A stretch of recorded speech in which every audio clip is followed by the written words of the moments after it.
Hi guys, happy holidays! So today's video is going to be in collaboration with Miss Tierraney. I'll make sure to leave her link down below so that you can go watch her video. We decided to get together to create holiday content related activities. My activity is going to be a math activity.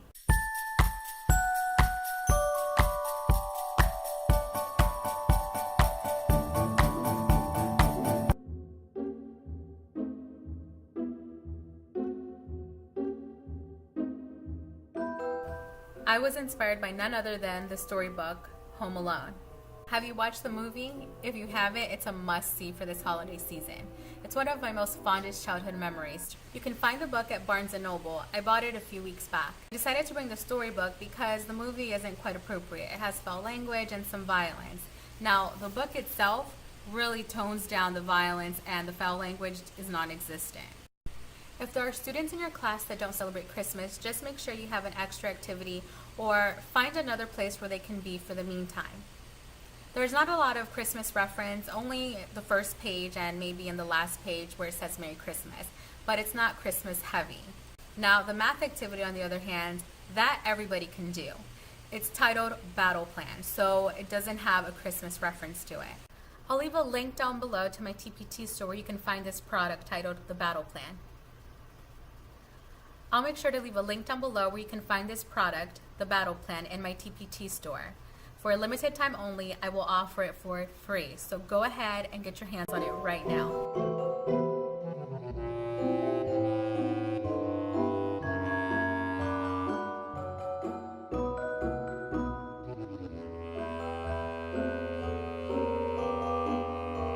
Materials you're going to need are the book, the area battle plan instruction sheet, pencil, markers, crayons, or colored pencils, scissors and paste, large construction paper, multiple copies of grid paper, and the area tracker sheet.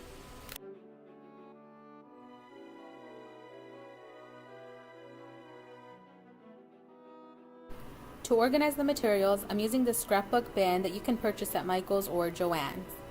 The inside cover I taped to the actual instructions. Inside of the bin, the students will find the Aerial Battle Plan instruction sheet, the area tracker sheet, 1-inch graph paper, and 1 centimeter graph paper. They will also find a sample of what their battle plan should look like. And I folded construction paper to fit inside of the bin.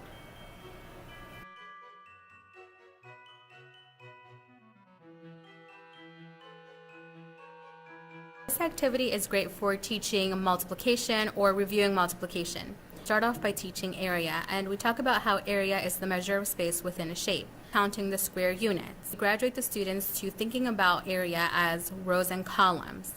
Later, they start to think of it as repeated addition, and once we've covered repeated addition, we move on to multiplication. There's an example underneath the area tracker heading. This is what it looks like when it's complete. As you can see, under rooms, the students will put the room that they added in their picture on the grid paper. Then they write the equation as well as the total. Now, you can differentiate this, and for your higher ability learners, maybe you can say use a multiplication equation as well as repeated addition equation. For students who are struggling with multiplication, you can have them show the area of the model using repeated addition.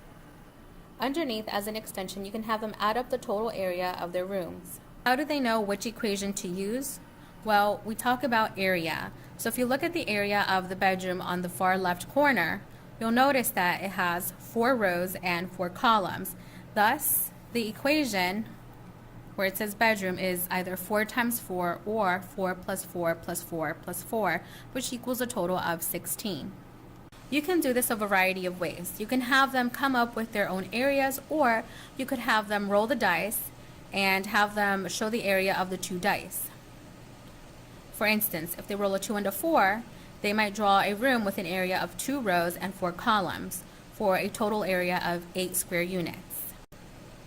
As another extension, you can have them partner up where they will draw the area of the rooms and then they pass the area tracker sheet along with their grid to their partner, who has to figure out the area of each room, and then they have to fill out the equation and the total for their partner's grid paper.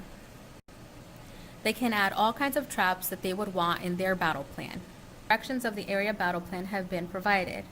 So first, they are to create a floor plan. Examples include a living room, kitchen, bedroom, bathroom, and hallway. They can make the rooms any size, or as I mentioned, you can have them roll the dice to determine the size of their room. They use the grid lines to make straight lines for each room. Then they are to determine the area of their rooms. They can use repeated addition or multiplication equations to show the area. They record it on the area tracker sheet. I usually tell my students to do the math first and then they can decorate. They should outline each room clearly and try not to color over any of the words.